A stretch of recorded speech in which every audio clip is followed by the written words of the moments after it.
Hello guys, welcome. कैसे हैं बच्चे?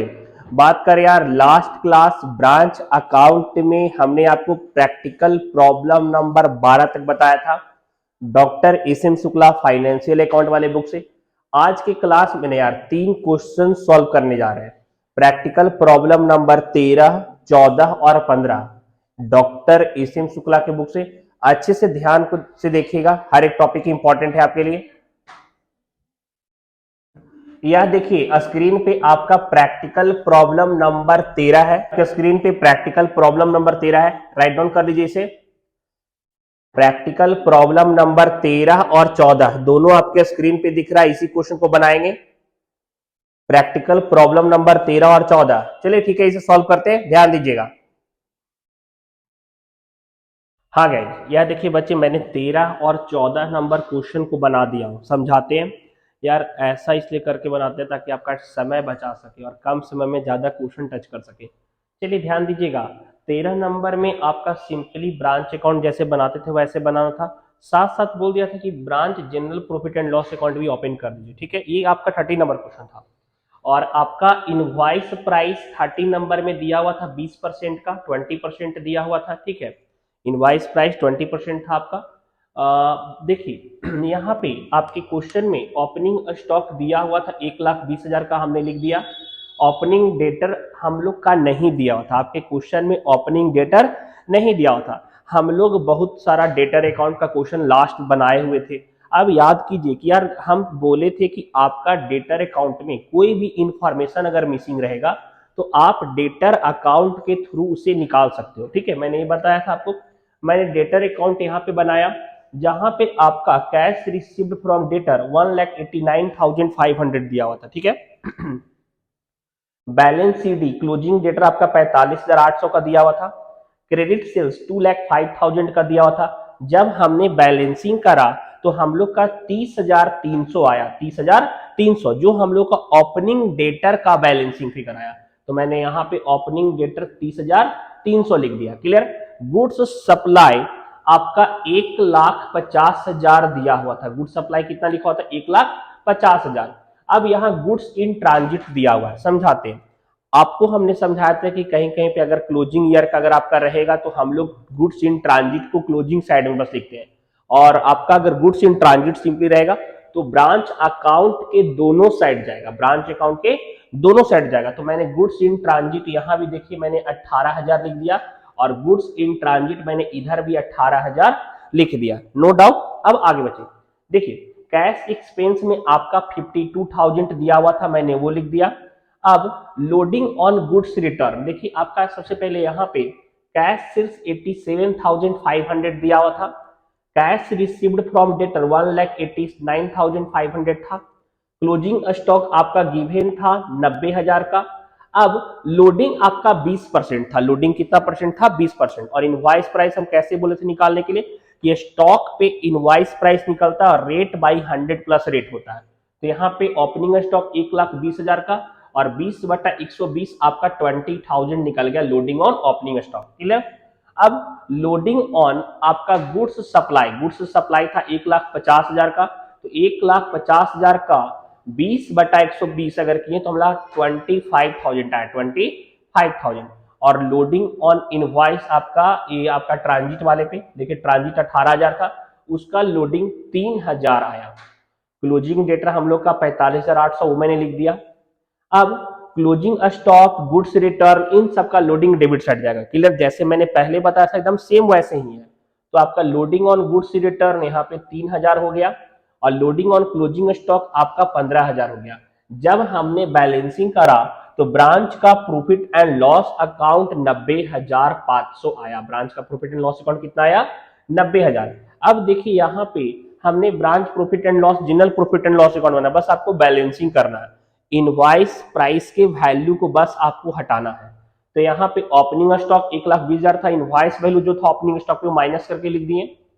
ओपनिंग डेटर लिखे, goods supply without invoice price, goods in transit without invoice price, cash expenses आपका लिख दिए।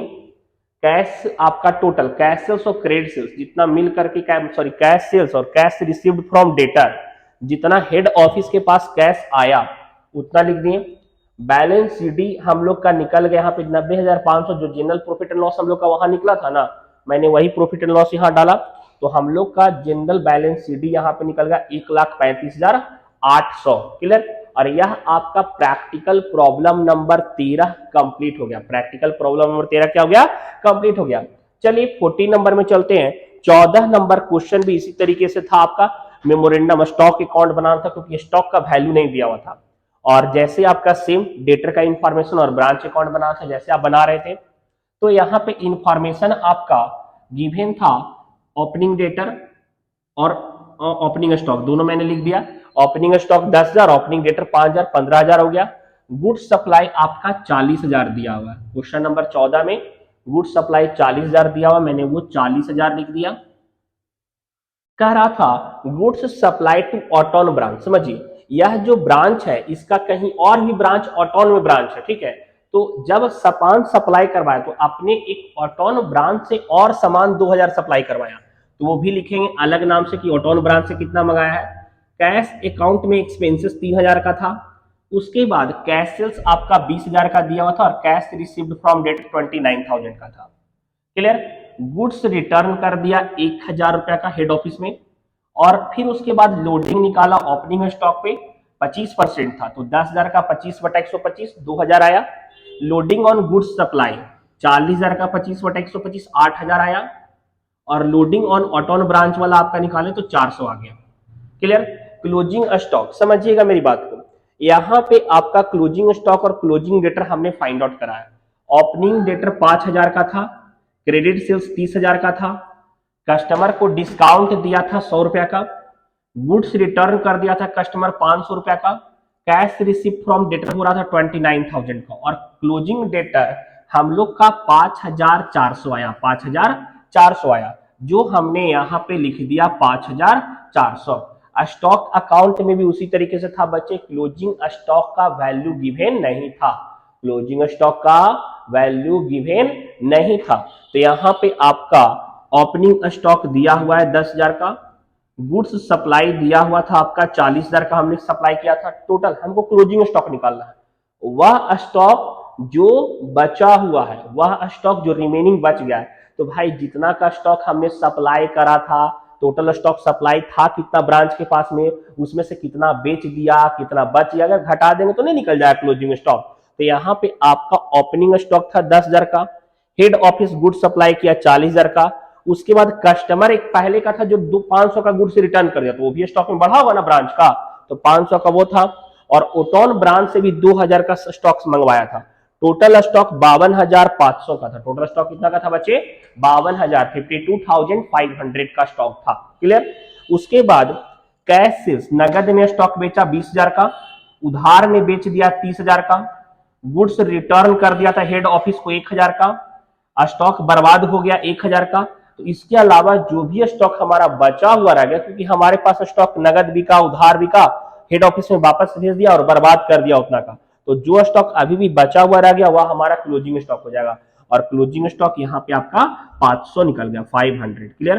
कोई दिक्कत नहीं, एकदम इजी है, कॉन्सेप्चुअल है, एकदम अच्छे से समझिए। और देखिए लगता है कि पढ़ा रहे एकदम रियली, बीकॉम फर्स्ट ईयर का पूरा एक एक चैप्टर एकदम सीक्वेंस से सारा क्वेश्चन बता रहा हूँ एस एम शुक्ला से। आपका यूनिवर्सिटी, अगर आप बिहार के किसी भी यूनिवर्सिटी से बिलोंग करते हैं, अगर आप एस एम शुक्ला चल रहा है आपके कॉलेज में, स्कूल में, तो आपके लिए बेस्ट है, बना सकते हैं। और टॉपिक ऐसे भी आप समझ सकते हो, बहुत ही इजीली मैं बता रहा हूँ। अच्छे से राइट डाउन कर जाइए। कहीं अगर आपका डाउट लग जा रहा है बच्चे, तो पता है वापस वीडियो प्लेबैक करके देखिए, पॉज कर दीजिए वीडियो और अच्छे से देखिए, बनाइए एकदम पूरा वीडियो, पॉज कर दीजिए और राइट डाउन कर लीजिए, पॉज कर दीजिए और राइट डाउन कर लीजिए एकदम अच्छे तरीके से, ठीक है। कहीं डाउट लगता है तो वापस प्लेबैक करके देखिए, समझ में आएगा। और लगता है कि हमारा चैनल है हेल्पफुल, अगर लग रहा है कि जो पढ़ा रहे हैं वह इंफॉर्मेशन हेल्पफुल होगा मैक्सिमम स्टूडेंट्स के, तो काइंडली शेयर कीजिए, आपका सपोर्ट बहुत ज्यादा जरूरी है। चलते हैं आगे क्वेश्चन के। यह देखिए बच्चे, आपकी स्क्रीन पे प्रैक्टिकल प्रॉब्लम नंबर 15 है, doctor S M Shukla sir के बुक से बता रहा हूँ, ठीक है। प्रैक्टिकल प्रॉब्लम नंबर 15 है, राइट डाउन कर लीजिए। इस क्वेश्चन को सॉल्व करने वाले हैं, सॉल्व करते हैं और समझाते हैं आपको। 15 नंबर राइट डाउन कर लीजिए। चलिए कितने से बनाते हैं। हाँ बच्चे, यह देखिए प्रैक्टिकल प्रॉब्लम नंबर 15 को हमने बताया, अब अच्छे से समझिएगा। यहाँ पे आपका कह रहा था 15 नंबर में कि ब्रांच स्टॉक अकाउंट और ब्रांच डेटर अकाउंट बनाने के बाद trading profit and loss account बनाना था आपको, ठीक है। और गुड्स को इनवाइस करा था 125% पे, मतलब 100% कॉस्ट था, लेकिन 125% पे गुड्स को इनवाइस कर रहा था। क्लियर? आपका यहाँ देखिएगा, लेकिन इनवाइस्ड वैल्यू वाला वैल्यू नहीं लिखा हुआ था यहाँ पे कि मतलब गुड्स को इनवाइस कर रहा है तो कितने पे कर रहा है, क्योंकि डायरेक्ट आप देखिएगा 125% लिखा हुआ है, लेकिन 125% का वैल्यू नहीं लिखा हुआ था। इस कारण से 125% का वैल्यू हम लोग निकालेंगे यहाँ पे। कैश सेल्स किया था 1,25,000 का, क्रेडिट सेल्स किया था आपका 1,75,000 का, गुड्स का वेस्टेज हो गया आपका 500 रुपया का, और क्लोजिंग स्टॉक दिया हुआ है आपका 55,500। समझिए मेरी बात को, हमने बेचा, नगद बेचा, उधार बेचा, वेस्टेज कर दिया, अभी भी हमारे पास बचा हुआ था। टोटल स्टॉक हमारे पास 3,56,000 का, 3,56,000 का स्टॉक अभी भी हमारे पास में है रखा हुआ, ठीक है। मतलब सॉरी, टोटल स्टॉक 3,56,000 का। अब लेकिन कस्टमर के द्वारा जो सामान वापस आ गया वो 5,000 का था, मतलब हेड ऑफिस ने इनवाइस प्राइस के साथ सामान को जो भेजा है वह 3,51,000 का, 3,51,000 का बेचा था। यह हमारा ब्रांच स्टॉक अकाउंट से निकलेगा। ब्रांच डेटर अकाउंट से हम लोग का क्लोजिंग डेटर निकलेगा। समझिए, जब कोई नया नया ब्रांच चालू होगा तो यार तो उसके पास डेटर नहीं होगा बचे, क्योंकि यार नया नया ब्रांच डेटर क्या होता है, ओपनिंग डेटर, जो पिछले साल का बचा हुआ डेटर है इस साल ओपनिंग डेटर। लेकिन कोई ब्रांच ही नया चालू है तो उसके पास तो ओपनिंग डेटर नहीं होगा। लेकिन क्रेडिट सेल्स गिवन था 1,75,000 का, कैश रिसीव फ्रॉम डेटर हो गया 1,56,000, डिस्काउंट दिए कस्टमर को 4,000 का, कस्टमर ने 5,000 का सामान वापस कर दिया था जो कस्टमर ले गए थे डेटर। अब हमारे पास जो बचा हुआ इस साल का क्लोजिंग डेटर होगा वो 10,000 का होगा। अब अगर नेक्स्ट ईयर इसका बनाएंगे तो 10,000 ओपनिंग डेटर में हम शामिल कर सकते हैं। यह आपका ब्रांच डेटर अकाउंट कंप्लीट हो गया। अब trading and profit and loss account में देखिएगा, सबसे पहले रूल यह जान लीजिए कि trading profit and loss account में हम लोग विदाउट इनवाइस प्राइस वाले वैल्यू को लिखते हैं, स्टॉक का विदाउट इनवाइस प्राइस वाले वैल्यू को लिखते हैं, ठीक है। तो आपका गुड्स सप्लाई में आपका दिया हुआ था जो इंफॉर्मेशन वह मैंने लिख दिया, और ट्रेडिंग अकाउंट में डायरेक्ट एक्सपेंस लिखा था। मैंने लास्ट क्लास भी यह बताया था कि वह स्टूडेंट जिन्होंने 11th में ट्रेडिंग और प्रॉफिट लॉस पे ध्यान नहीं दिए हैं वो थोड़ा सा कॉपी को पलट लीजिए, काम देगा। तो डायरेक्ट एक्सपेंस आपका वेजेज मैंने लिखा ट्रेडिंग में, फ्राइट मैंने लिखा डेबिट में, कैश सेल्स और क्रेडिट सेल्स मिलाकर के टोटल 3 लाख का हुआ था, लेकिन कस्टमर ने सामान लौटा दिया, 5,000 का सेल्स रिटर्न हो गया था, तो नेट सेल्स आपका 2,95,000 का यहाँ पे हो गया। क्लियर? क्लोजिंग स्टॉक आपका दिया हुआ है 44,800, 44,800 का दिया हुआ। क्लियर? और हमने यहाँ पे क्लोजिंग स्टॉक 55,500 निकाला है, समझिएगा ध्यान से पहले बात को। लेकिन इस क्लोजिंग स्टॉक में इनवाइस प्राइस शामिल है, ठीक है, और साथ साथ वेस्टेज वाला स्टॉक भी था।